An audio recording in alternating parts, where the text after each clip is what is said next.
ఏపీలో 20,000 కోట్ల పెట్టుబడులకు సంబంధించి 4 కంపెనీల ఏర్పాటుకు రాష్ట్ర పెట్టుబడుల ప్రోత్సాహక బోర్డు ఆమోదం తెలిపింది. ఈ కంపెనీల ద్వారా 50,000 మందికి పైగా ఉద్యోగ అవకాశాలు లభించనున్నాయి. సచివాలయంలో సీఎం చంద్రబాబు అధ్యక్షతన ఎస్ఐపిబి భేటీ జరిగింది. భవిష్యత్ పెట్టుబడులు అవసరాలకు తగ్గట్లుగా విశాఖ మాస్టర్ ప్లాన్ ఉండాలని అధికారులకు సీఎం చంద్రబాబు దిశానిర్దేశం చేశారు. ప్రతిష్టాత్మక సంస్థల రాకతో విశాఖ ఇమేజ్ పెరుగుతుందని మంత్రి నారా లోకేష్ అభిప్రాయపడ్డారు. రాష్ట్రంలో 16,466 కోట్లతో సిఫై ఇన్ఫోసిస్ స్పేస్ లిమిటెడ్ సంస్థ డేటా సెంటర్ను ఏర్పాటు చేయనుంది. విశాఖపట్నంలో మొదటి దశలో ఆ సంస్థ 1,466 కోట్ల పెట్టుబడులు పెట్టబోతుంది. దీంతో 200 మందికి ఉపాధి లభించబోతుంది. ఇక రెండో దశలో 15,000 కోట్ల పెట్టుబడులు పెట్టబోతుండగా దాంతో 400 మందికి ఉద్యోగ అవకాశాలు రాబోతున్నాయి.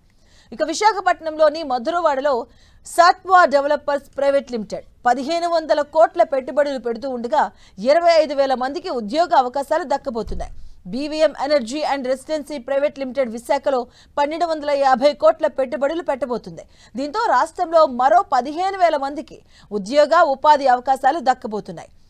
ANSR global corporation private limited మధురవాడలో 1,000 కోట్ల పెట్టుబడి పెట్టేందుకు ముందుకొచ్చింది.